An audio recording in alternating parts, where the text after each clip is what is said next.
Bismillah, walhamdulillah, wassalatu wassalamu ala rasulillah. We continue reading from the 40 principles of the religion, the 40 fundamentals of religion, Al-Arba fi Usul Din, by Imam Al-Ghazali, rahimahullah, wa nafa'ana bi'um fi ad-darain, ameen, ameen, ameen. The ninth principle, which is really the 39th, the ninth principle of the fourth quarter, contentment with divine decree, al-rida bil-qadr. Allah subhanahu wa ta'ala said, radiyallahu anhum wa radu anhu. Allah is pleased with them and they are pleased with Him. It was mentioned in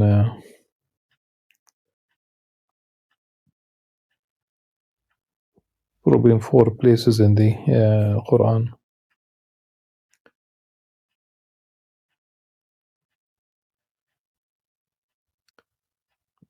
Imam Al-Ghazali mentions in the after this verse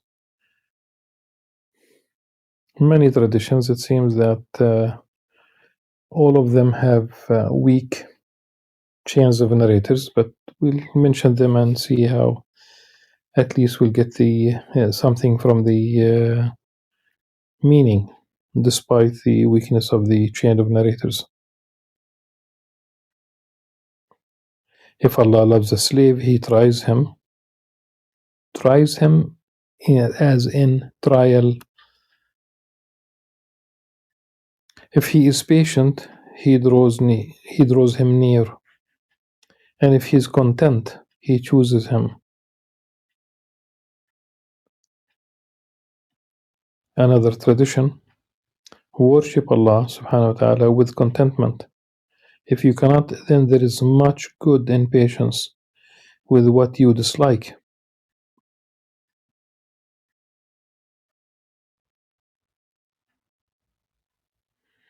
Really, because you don't know what is good for you also. And if you, what is it that you dislike? Is it pain? Then it could be either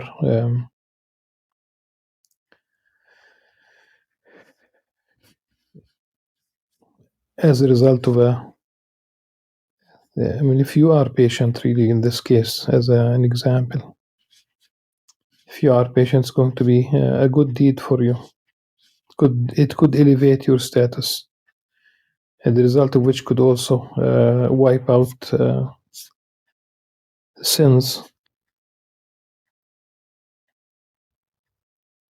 And you might detest something and it is good for you. It has been mentioned, of course, in the Quran. وَعَسَىٰ أَن تَكْرَهُوا شَيْئًا وَهُوَ خَيْرٌ لَكُمْ وَعَسَىٰ أَن تَكْرَهُوا شَيْئًا وَيَجْعَلَ اللَّهُ فِيهِ خَيْرًا كَثِيرًا. You might detest something, Allah subhanahu wa ta'ala will bring out ample good out of it, but you might still dislike it. We don't know. So if you don't have contentment, then have patience. And the Prophet, of course, we said that the chain of narrator is not strong, but he said to a small group, "What are you?" They said, "Believers." He said, "What is the sign of your faith?" They said, "We are patient with tribulation, grateful for ease, and content with divine decree." He said, "By the Lord of the Kaaba, you are believers." In one tradition, he is reported to have said, "You are wise and knowledgeable, almost like prophets, on account of your understanding." Allahu a'lam بصحة السند. From what Allah subhanahu wa ta'ala revealed to Dawood alayhi salam is that, "What is with my saints worrying about the world? Verily, worry removes the sweetness of conversing with me from their heart."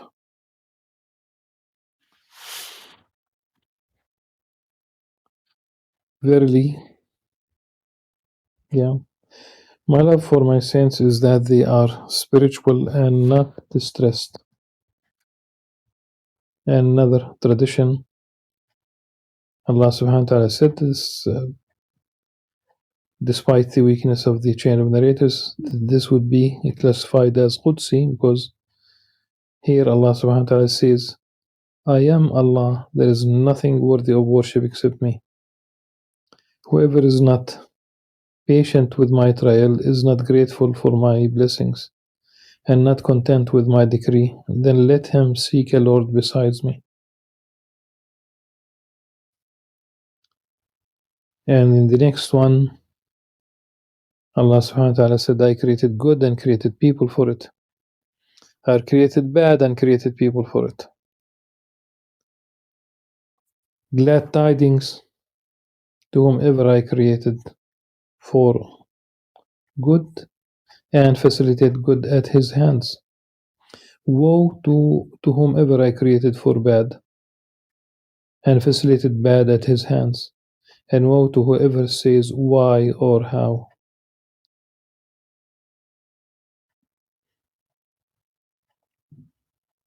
People do ask why. People do ask how.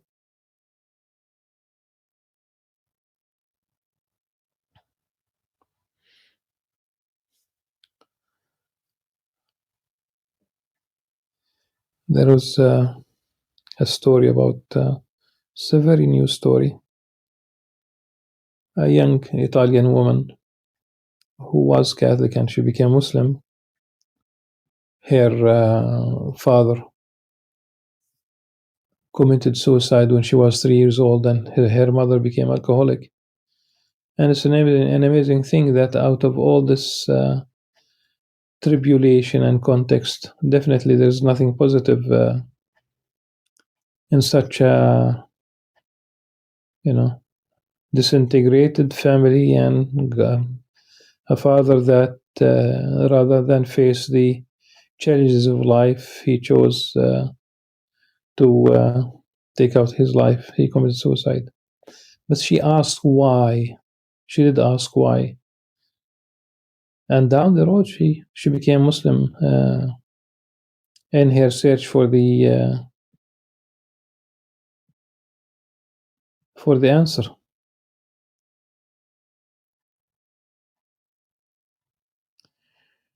Allah subhanahu wa ta'ala revealed to Dawood alayhi salam, O Dawood,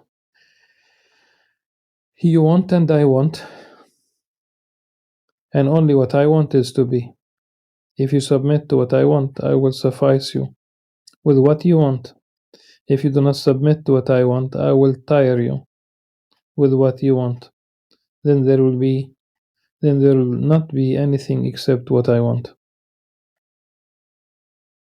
The sign of love is contentment during tribulation. A group has denied contentment and said that it is not conceivable in regards to what conflicts with desire, and that only patience is conceivable. They came to this conclusion due to denying love, whereas we affirm it. The sign of love is contentment during tribulation and with whatever conflicts with one's nature and desire. This is conceivable from three aspects. The first of them is that beholding love and love's extreme depth fills a person with wonder to the point that he does not feel pain. This is witnessed in regards to love of created things and the dominance of desire and anger. It is such that the angry person is injured, yet he does not feel the wound at that moment.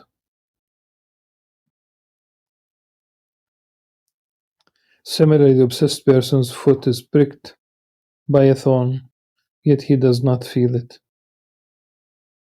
However, if his obsession subsides and he attains his desire, the pain worsens.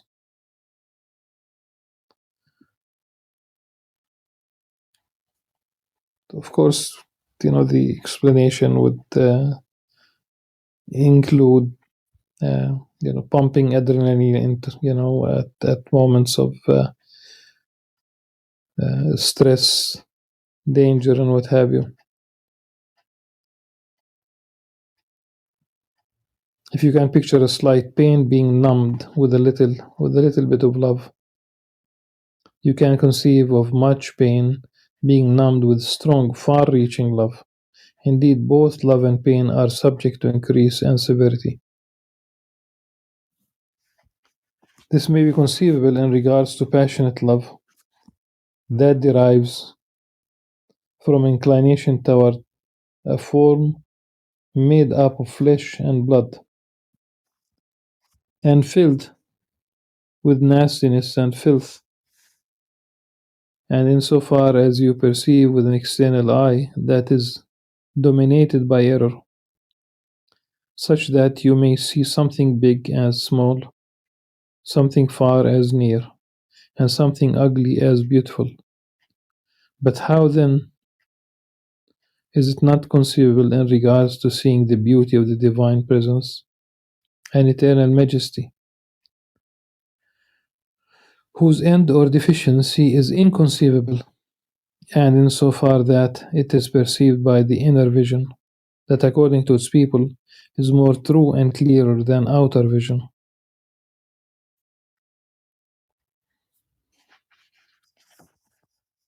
And this is really a reminder of how we fall in love with forms that are defect, with forms, of course, Allah subhanahu wa ta'ala created the human being في أحسن تقويم, in the best fashion, best form. Nevertheless, part of this, if we don't talk about the character, what's about the outer? There is, subhanallah, there is beauty. The Prophet ﷺ said to the, this is to someone who would like to get engaged, and he said, انظر إليها, look at her. فإنه أحرى أن يؤدم بينكم والله أعلم, so that you might just find something beautiful in her. And it doesn't mean that you go out together. It doesn't mean that you date someone.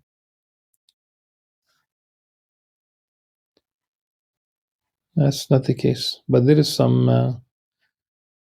and in the tradition about the 4 reasons why a man marries a woman: money,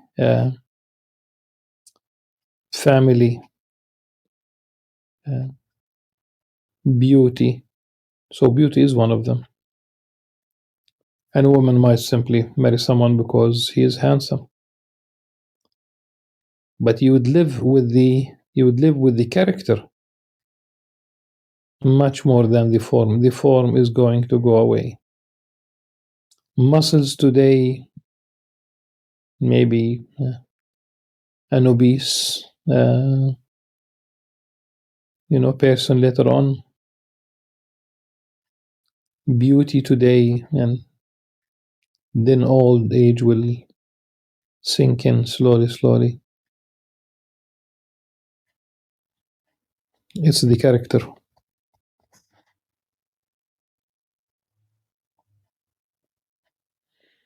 So the one would the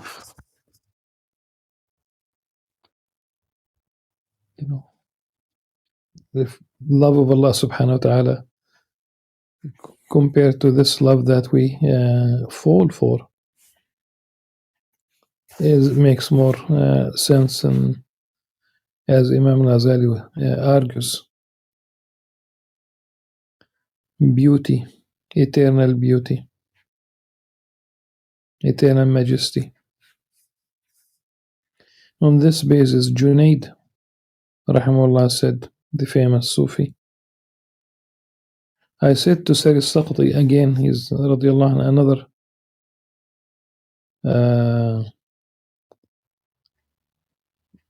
Sufi who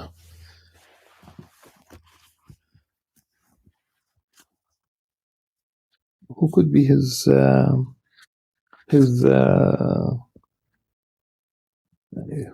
maternal uncle.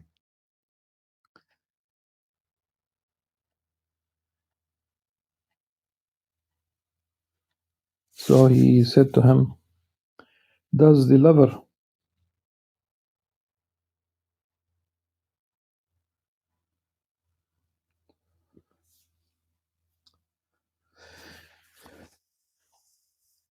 so he is the Sir Saqati is the maternal uncle of Al-Junaid. So he said to him, does the lover experience the pain of tribulation? He said, no. I said, meaning the Junaid, even if he were struck by the sword. He said, no. Even if he were struck by the sword. 70 blows. And of course, you know that's number 7 and 70 and 700. Almost as if you say infinity. Someone said, I loved everything due to love of him, Allah subhanahu wa ta'ala. To the extent that if he loved hell, I would love to enter hell.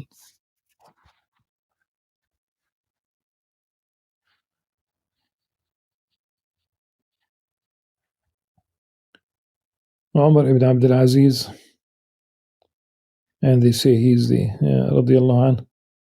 They say that Umar ibn Abdul Aziz is the 5th well-guided caliph, Khalifa al-Rashid al-Khamis, despite the time between the 4th, which is Ali ibn Abi Talib and Umar ibn Abdul Aziz, because he was just, he was pious, he was God conscientious. So Umar ibn Abdul Aziz said, no joy remains for me except what is in those things that Allah subhanahu wa ta'ala has determined. Once a Sufi lost his small child for 3 days. It was said to him,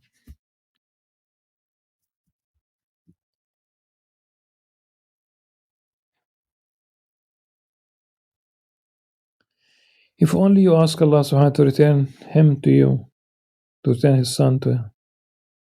So he said, my objection to what he has decreed would be harder on me than my child's disappearance.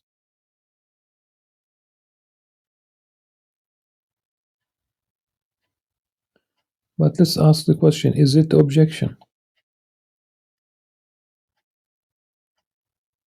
The second aspect of contentment is that a person feels pain and naturally dislikes it, yet is content with it in his mind and faith due to his knowledge of the immensity of the reward for enduring tribulation. In the same way, the sick person is content with the pain of bloodletting or taking medicine due to his knowledge that it is the cause of healing.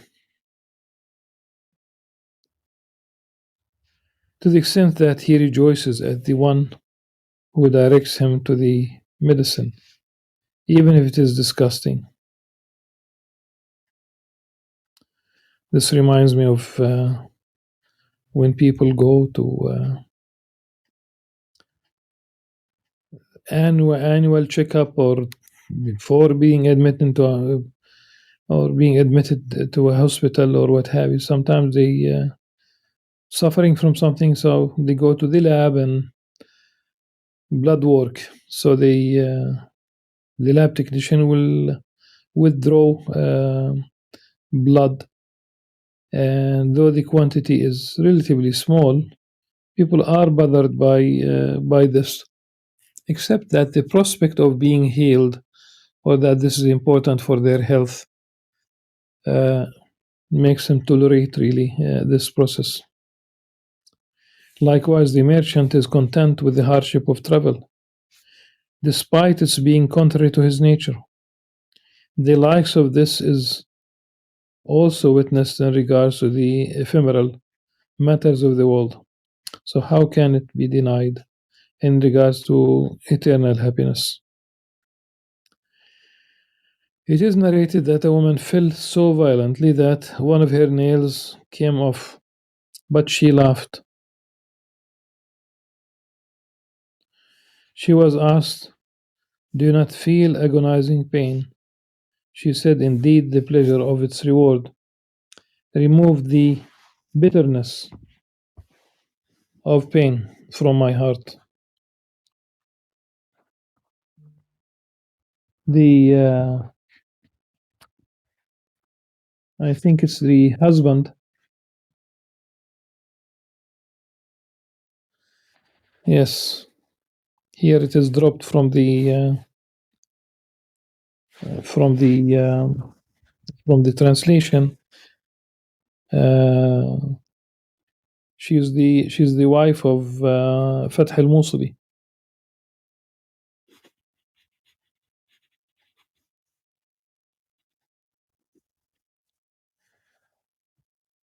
Thus for forever is thus for whoever is certain that the reward of tribulation is greater than whatever is hard for him to endure, it is not far-fetched that he will be content with it.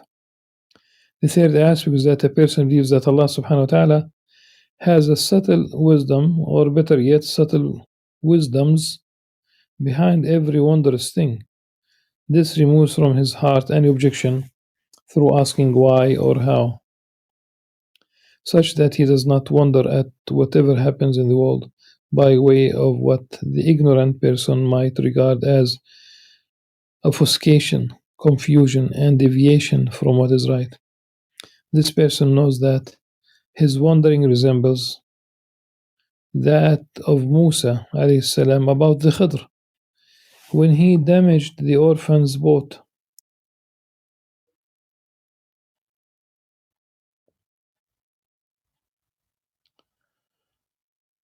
Killed the young boy and rebuilt the wall, as mentioned in Surah Al-Kahf. Again, I think in the translation there's because I mean this should be known really.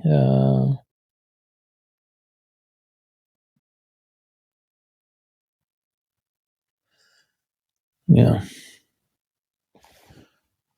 I think the the boat or the ship was for masakin, poor people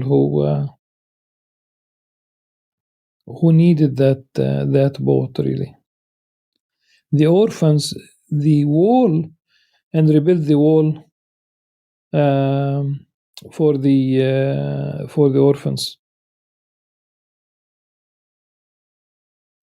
because there is a treasure in it that Allah subhanahu wa ta'ala willed that they should grow old enough and discover that wall. Had the wall collapsed, then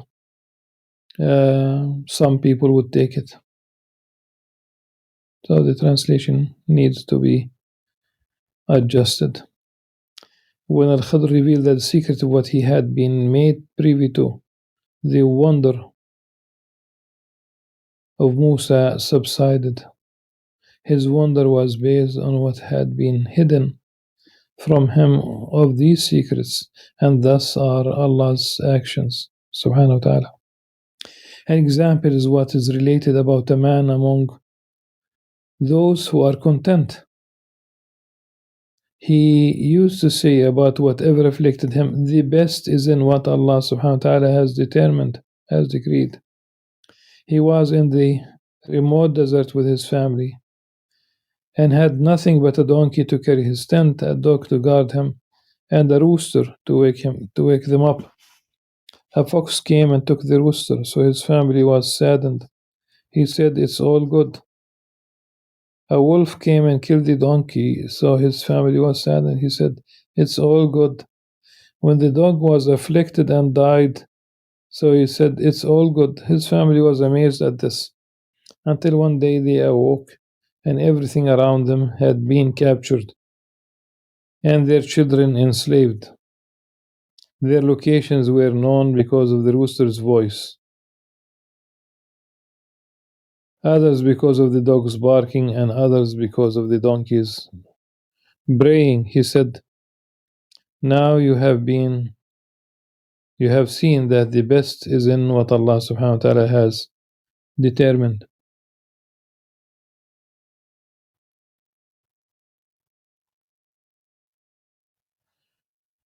Now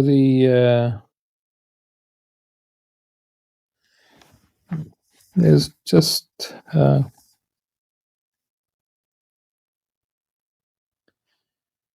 let me just read one part. His family was amazed at this by saying it's all good 3 times, until one day they awoke and everyone around them had been captured and their children enslaved. Their children, the other people, except for themselves.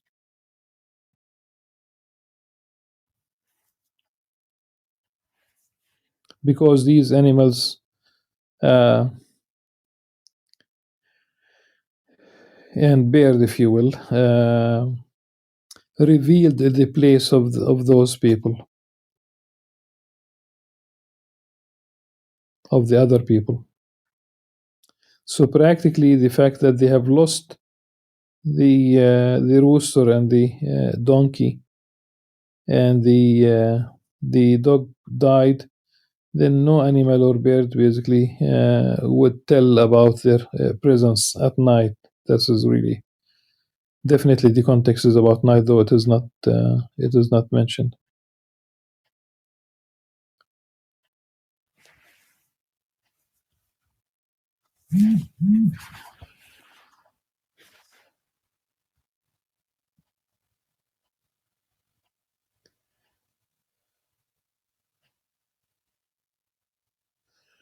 He said, now you have seen that the best is in what Allah subhanahu wa ta'ala has determined. If Allah subhanahu wa ta'ala had not destroyed our animals, those marauders would have destroyed us. Yes. It is narrated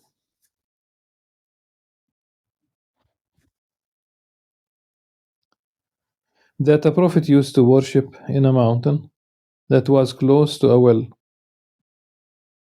A cavalryman passed by and drank from it, and accidentally left behind a bag containing 1,000 dinars. Later on, another man came and took the bag. Thereafter, a poor man came carrying a load of firewood on his back. He took a drink and stretched out to relax. The cavalryman returned to search for the bag but did not find it, so he grabbed the poor man, demanded the bag, and beating him. He did not find the bag on him, so he killed him. The Prophet said, "Oh my God, he said, my God, this person did not take the bag. It was that other wrongdoer. You inflicted that unjust cavalryman on the poor man, so that he killed him." So Allah revealed to the Prophet, concern yourself with your worship. Knowledge of the secrets of my dominion is none of your business. Indeed, that poor man murdered the father. That poor man murdered the father of the cavalryman, so I put the latter in a position to exact retribution. Indeed, the father of the cavalryman stole 1,000 dinars from the man who took the bag, so I returned it to him through what the other left. I do have a story.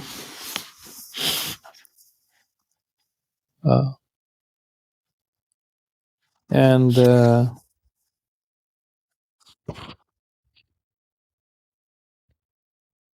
in 1948, there was a fight between the Zionist forces, and at the time, there of course, in Jerusalem, it was the Jordanian army. So people did fight, and there were also some people some men who volunteered during the war. They were young, including my father, and it was immediately south of the old city of Jerusalem in a place called the Thawri. And the Zionist forces were on top of the mountain close to what we call Jabal Mukabbir today. At any rate, they were up on the top of the mountain, and my father was in the positioned in the lower part of the mountain. So they fought. There was shooting against each other throughout the night. Before dawn, the Zionist forces withdrew. Before they withdrew, they blew up a house, a home, to cover for their withdrawal. Now, this is now the story that I would like to share with, is that my father said that family used to cheat in the milk they sold. Like they would mix water with it. Now, things do happen. It doesn't mean that always it has to be that way, but that particular story is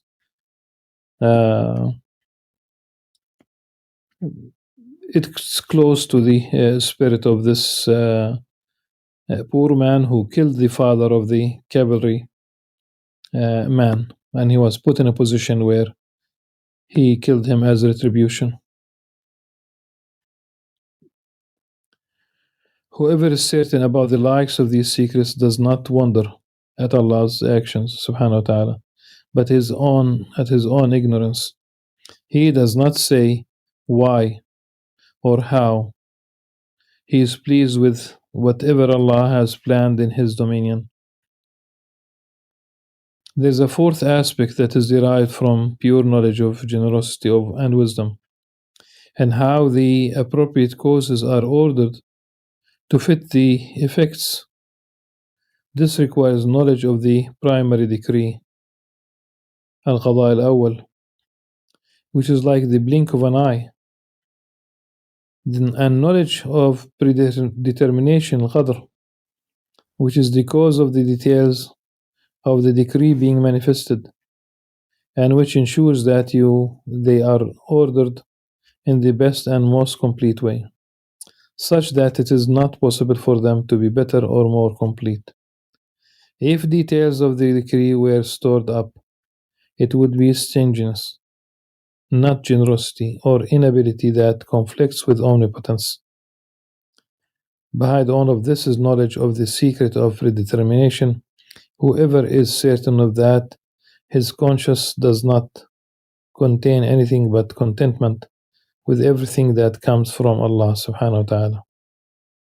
The explanation of this would be long, and there is no way to shorten it, so we will move past it.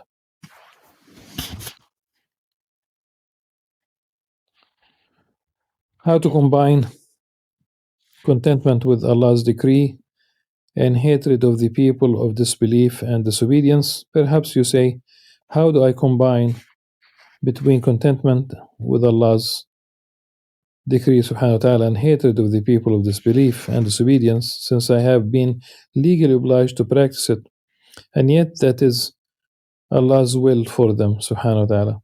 Know that a group of feeble-minded people have thought that abandoning the commanding of good is a part of contentment with divine decree, and have called it good character. This is pure ignorance. Rather, it is upon you to be pleased and to dislike together. Contentment and dislike are opposites if they are applied to a single thing from a single perspective. However, there is no such conflict. There is no conflict if you kill your enemy, who is also your enemy's enemy.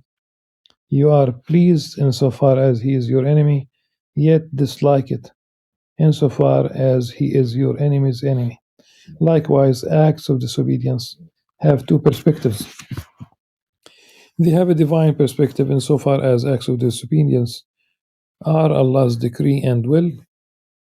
So, from this perspective, a person is content. Another perspective is toward the disobedient person insofar as the act is his attribute, his earning, and a sign that he is an object of loathing to Allah subhanahu wa ta'ala. From this perspective, a person dislikes. Allah subhanahu wa ta'ala has obligated you to hate those whom He hates for opposing His command. So it is upon you to fulfill whatever He has obligated you to do and comply with it. Imagine that your beloved said to you, I want to test your love. Beat my slave and wear him out until he curses me. Whoever hates him, it is he who loves me, and whoever loves him is my enemy. It is possible for you to hate his slave if he curses him, while knowing that it is he who forced him to curse, and that was his will for him. So you say, as for his action in regards to cursing, I am pleased with it insofar as it is your plan for your slave, and your will for whoever you desire to push away. As for his cursing, then insofar as it is his attribute and the sign of his enmity, I hate it because I love you. Therefore, I inevitably hate anyone who bears the sign of enmity to you. This is a delicate matter that the weak slip over and are thus incoherent. The meaning of contentment with Allah's decree, subhanahu wa ta'ala. Likewise, you should not think that the meaning of contentment with divine decree is abandoning supplication, abandoning medical treatment, or leaving the arrow that is shot at you to hit you while you have the ability to block it with a shield. Rather, Allah subhanahu wa ta'ala has obligated you to supplicate in order to thereby extract from your heart pure remembrance, humility, and softness, so that you are prepared to receive subtle insights and spiritual illumination. So, take into the cause effect. Allah. فأتبع سببا. Three times was it Dhul Qarnayn at the end of Surah Al-Kahf.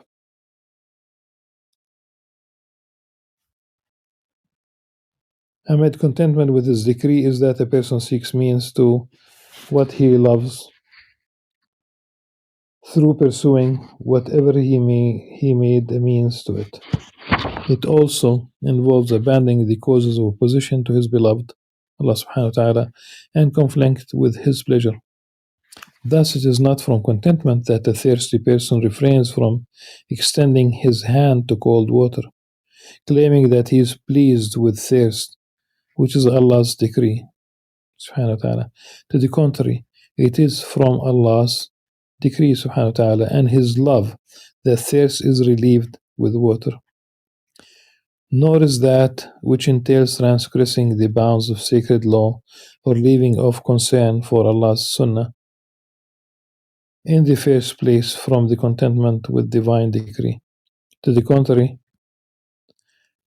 its meaning is to abandon all opposition to Allah subhanahu wa ta'ala outwardly and inwardly, while exerting the utmost effort to connect oneself with Allah's beloved slaves, subhanahu wa ta'ala, through keeping His commands and desisting from His prohibitions.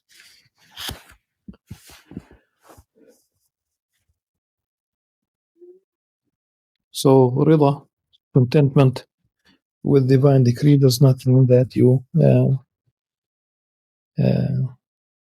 prolong your own suffering if you can do something about it. While you say Alhamdulillah for whatever befalls you, if it's disease, then you definitely should do something about it, like the coronavirus, communicable diseases. If it's really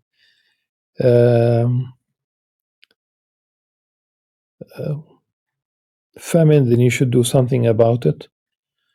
Sayyidina Yusuf alayhi salam plan, he explained the vision of with a plan, a 14 years old, 13 years plan, 7 in which they save, and 7 lean years in which they spend from the stored wheat, and then after 14 years they will have the famine will end. The Prophet ﷺ, and planning each of the initial wars that the Meccans initiated, and they followed the Muslims all the way to Medina. Each of these wars had its own plan.